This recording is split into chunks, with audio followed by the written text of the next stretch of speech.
اللہ تبارک و تعالیٰ جب کسی کو دین سے دور کرتا ہے تو سب سے پہلے اس کو علماء کی گستاخی میں لگا دیتا ہے. علماء کی بے ادبی اور گستاخی میں وہ انسان ملوث ہوتا ہے، اور اس لیے کہ ان سے حسد کرتے کرتے کرتے وہ علم کا دشمن ہوتا ہے، دین کا دشمن ہوتا ہے، اس شکل کا دشمن ہوتا ہے، اور پھر وہ نبی تک چلا جائے. ہمیشہ یہ دعا کرو کہ مولا جب خطائیں ہو جائیں تو تو مجھے سنبھال لے، جب غلطیاں ہو جائیں تو توبہ کی توفیق دے دے. شروعات بہت چھوٹی چیزوں سے ہوتی ہے. نفل کو ہلکا جانتا ہے، نمازوں کو ہلکا جانتا ہے. یہ بھی ہمارے بزرگوں نے فرمایا کسی نماز کو ہلکا مت جانو، کسی بھی مستحب چیز کو، سنت کو ہلکا مت جانو. ارے یہ کیا ہے، یہ تو چلتا ہے. ایسے بہت لوگوں کو دیکھا. داڑھی، ارے کچھ نہیں ہے، اس کے بارے میں بحث کرنے لگ جائیں گے. سنت ہی تو ہے، معذاللہ سنت ہی تو ہے. ارے سب کچھ ہی سنت ہے ہمارے لیے. سنت ہی تو ہے کیا؟ نبی پاک صلی اللہ تعالی علیہ وسلم کی ادا سے بڑھ کر کے کیا ہے ہمارے لیے؟ نہیں رکھا الگ بات ہے، لیکن اس کو ہلکا جانا کفر ہے، تحقیر کفر ہے. حتیٰ کہ بکری چرانے والے عمل کو بھی کسی نے ہلکا جانا کہ یہ تو گھٹیا عمل ہے، معاذ اللہ، وہ کافر ہو گیا. اس لیے کہ انبیاء اکرام علیہ السلام کا عمل ہے، اور یہاں سے بندے کی شروعات ہوتی ہے. وہ نفل کو، سنتوں کو ہلکا جاننے لگا. مجھے آج یہ بات یاد آتی ہے، ہمارے بزرگوں نے چھوٹی چھوٹی چیزوں پر کیوں پابندی کرائی.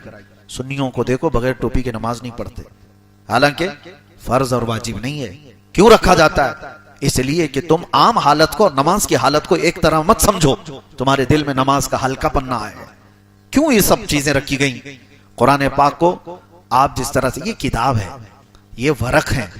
اصل قرآن علم الہی ہے، لیکن اس کا ادب ہمیں کتنا سکھایا گیا. ان اوراق کا، یہ پٹھے کا کتنا ادب سکھایا گیا. ہم نیچے زمین پر گرنے نہیں دیتے.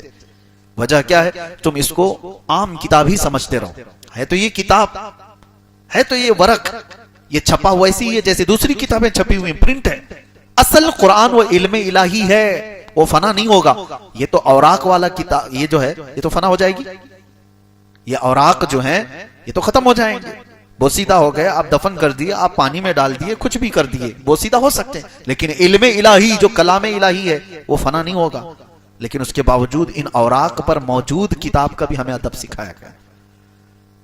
یہ تمام چیزیں الحمدللہ اہل سنت و جماعت میں آج تک برقرار رکھی گئیں، اس لیے کہ یہاں سے شروعات ہوتی ہے اور بندہ اوپر پہنچتے پہنچتے پہنچتے اولیاء کا منکر ہوتا ہے پہلے، اور کہتا ہے یہ غوث خواجہ کیا چیز ہے، یہ اماموں کا کیا ہے، وہ بھی ویسے ہی تھے جیسے ہم تھے.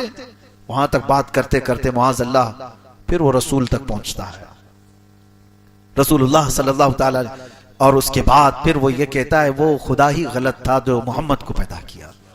نعوذ باللہ من ذالک.